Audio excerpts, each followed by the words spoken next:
এর প্রতিষ্ঠাতাকে তার এই যে কথা বলছিলাম সক্রেটিসের উক্তি ধরে তার এই কর্ম সামনের দিনে আমরা যারা উদ্যোক্তা থাকব, সামনের দিনে সমাজকে আলোকিত করার আলোকবর্তিকা যারা হাতে নিয়ে এগিয়ে যাবেন তাদের মধ্যে তিনি অগ্রগণ্য থাকবেন, তার নাম লেখা থাকবে, অত্যন্ত শ্রদ্ধার সাথে তার নাম স্মরণীয় হয়ে থাকবে।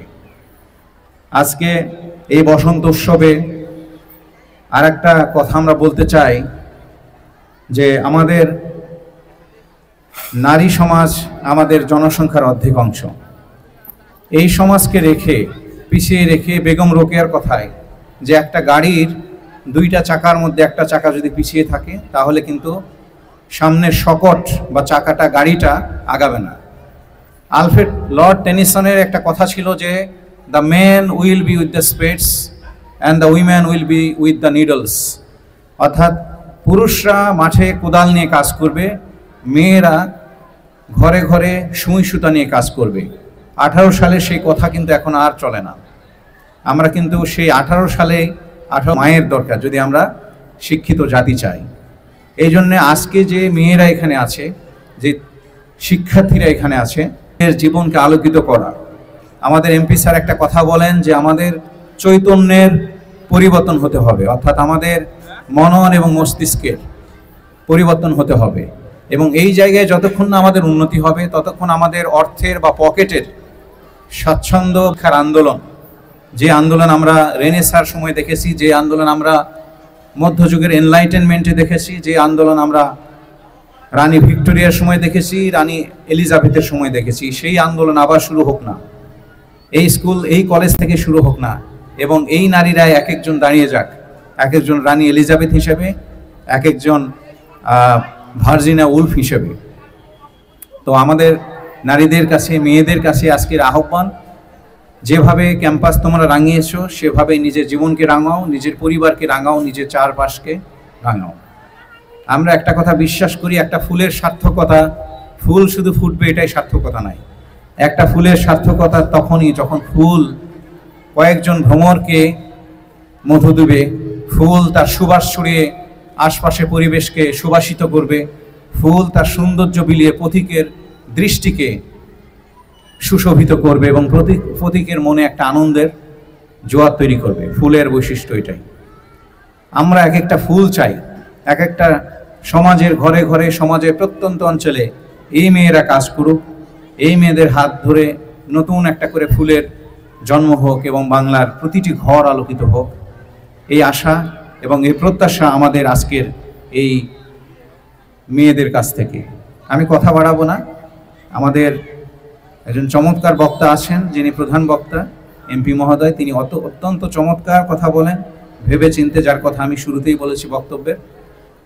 আমরা স্যারের কাছ থেকে শুনবো এবং তার কাছ থেকে আসলে অনেক কিছুই শেখা যায় এবং সেগুলো যদি আমাদের নতুন প্রজন্ম প্রয়োগ করতে পারে, নিজেদেরকে শানিত করতে পারে, মনন এবং মস্তিষ্কের উৎকর্ষ সাধন করতে পারে, তাহলে আমরা একটা সুন্দর আলোকিত সমাজ, আলোকিত বাংলাদেশ দেখতে পাবো। এই প্রত্যাশা ব্যক্ত করে আবারও আয়োজককে ধন্যবাদ এবং কৃতজ্ঞতা জানিয়ে আমার বক্তব্য শেষ করছি। ধন্যবাদ সবাইকে। জয় বাংলা। আসসালামু আলাইকুম। এবং চারিদিকে এত রং, এত উচ্ছ্বাস এবং প্রাণে ভরপুর প্রকৃতির বুকে আসলে নতুন একটা জীবন নেমে এসেছে। শীতের সময় আমরা দেখেছি প্রকৃতি কেমন জীর্ণ শীর্ণ এবং মৃত।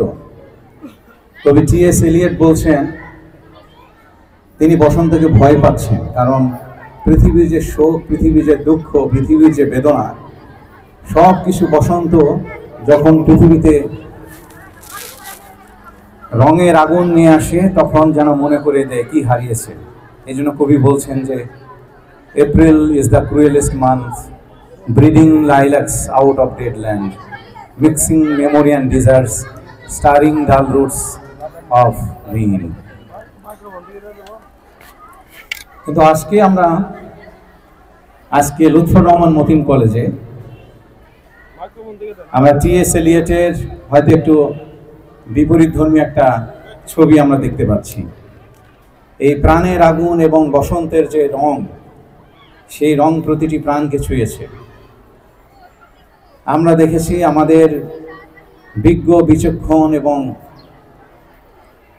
গ্রিক ভাষায় যাকে আমরা বলি মেন্টর, যিনি বুদ্ধি, বিচক্ষণতা, পাণ্ডিত্য সব কিছুতে যিনি অগ্রগণ্য এবং অন্যতম, সে একজন অভিভাবক জনাব আব্দুল লতিফ সিদ্দিকী সংসদ সদস্য মহোদয় স্যার, যিনি একজন মুক্তিযুদ্ধের সংগঠক না, শুধু তিনি একজন একাডেমিশিয়ান, শিক্ষাবিদ। তিনি এডমন্ড বার্কের মতো বক্তব্য দেন, উইনস্টন চার্চিলের মতো তার দৃঢ়তা, আব্রাহাম লিঙ্কনের মতো তার দাঁড়ানোর ভঙ্গি। প্রতিটি শব্দ তিনি বাছাই করেন এত চমৎকার করে, যে শব্দটা ওই শব্দের জন্য, ওই জায়গার জন্যই প্রযোজ্য। একটা দেওয়াল থেকে একটা ইঁট খুলে নিলে যেমন বোঝা যায় এখানে একটা শূন্যতা আছে, তো তার শব্দ থেকে একটা শব্দ সরিয়ে ফেললে আপনি বুঝবেন যে এখানে একটা শূন্যতা আছে। সত্যি এটা মুগ্ধ হওয়ার মতো, মুগ্ধ করার মতো। এবং আজকের এই যে প্রাণের মেলায় তিনি এসেছেন এবং আমার আগেও এসেছেন, আমি স্যারের কাছে লজ্জিত এবং একই সাথে তার কাছে আমি শিক্ষা নিলাম যে আমার আগে তিনি বাড়ি থেকে বের হয়েছেন এবং আমার আগে এসেছেন এবং প্রাণ স্পন্দনের সাথে নিজের আত্মাকে আজকের এই কলেজের মেয়েদের জন্য, এই কলেজের শিক্ষার্থীদের জন্য, শিক্ষকদের জন্য সত্যি একটা বড় পাওয়া। আপনারা অনেক রাজনীতিবিদ পাবেন বা অনেক মুখের কথা দিয়ে আপনাদের সন্তুষ্ট করার চেষ্টা করবেন, কিন্তু আজকে যিনি প্রধান অতিথি তার ভিতরে এই জিনিসটা নেই। এটা আমরা গত 1 থেকে 1.5 মাসের মধ্যে আমরা প্রমাণ পেয়েছি। তো স্যারকে ধন্যবাদ আজকের অনুষ্ঠানে প্রধান অতিথি হওয়ার জন্য এবং আজকে আমাকে এখানে ইনভাইট করার জন্য কলেজ কর্তৃপক্ষকে অনেক কৃতজ্ঞতা এবং ধন্যবাদ। এত সুন্দর একটা প্রাণের মেলায় আমি হাজির হতে পেরেছি। আমরা বসন্ত যেমন নতুন করে জীবনের সূচনা করে, আজকে আমাদের প্রকৃতির যেমন সূচনা হবে, আমাদের জীবনেরও তেমন সূচনা করতে হবে। যে শিক্ষার্থীরা আমাদের সামনে এসেছেন, যে শিক্ষকরা আছেন, এই শিক্ষার্থীরা এক একটা চারা গাছ এবং আমাদের শিক্ষকরা এক একটা মালি।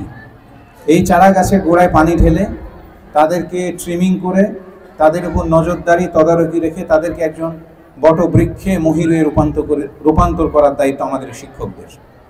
এই জন্যে আজকের এই প্রাণের মেলা থেকে, বসন্তের উৎসব থেকে আমাদের কিন্তু একটা প্রতিশ্রুতি আছে, আমাদের কিন্তু একটা পাওনা আছে এই শিক্ষার্থীদের কাছে, যারা আজকে ক্যাম্পাসকে যেভাবে রাঙিয়ে দিয়েছে রং এবং ফুলের সুবাসে এবং গন্ধে, আমাদের বাংলাদেশকেও সেভাবে রাঙাতে হবে এবং আমাদের বাংলাদেশকে একটা আধুনিক মর্যাদা সম্পন্ন রাষ্ট্রে পরিণত করার দায়িত্ব আজকের এই মেয়েদের। আমি ধন্যবাদ জানাচ্ছি আমাদের এই কলেজের প্রতিষ্ঠাতা জনাব লুৎফর রহমান মতিন মহোদয়কে। আমার কাছে মনে হয় তিনি বেগম রোকেয়ার যে জীবনের যিনি সহ যোদ্ধা ছিলেন সাখাওয়াত হোসেন, সেই সাখাওয়াত হোসেনের তিনি একজন উত্তরসূরি। নারী শিক্ষাকে সামনে নিয়ে যাওয়ার জন্য, নারী শিক্ষাকে, নারীদেরকে জাগ্রত করার জন্য তার এই অমূল্য প্রচেষ্টা সত্যিই প্রশংসনীয়। আমরা জানি সক্রেটিসের একটা কথায় আমরা বলি, সক্রেটিস বলে গেছেন 2500 বছরেরও আগে, যে একজন মানুষের সত্যিকার সম্পদ হচ্ছে তার সন্তুষ্টি, আর একজন বোকাদের সত্যিকার সন্তুষ্টি হচ্ছে তার বিলাসিতা। তো তার সাথে আমি কথা বললাম। আচ্ছা, আমরা 30 সেকেন্ড একটু বিরতি নিই আজানের জন্য। জানাই কলেজ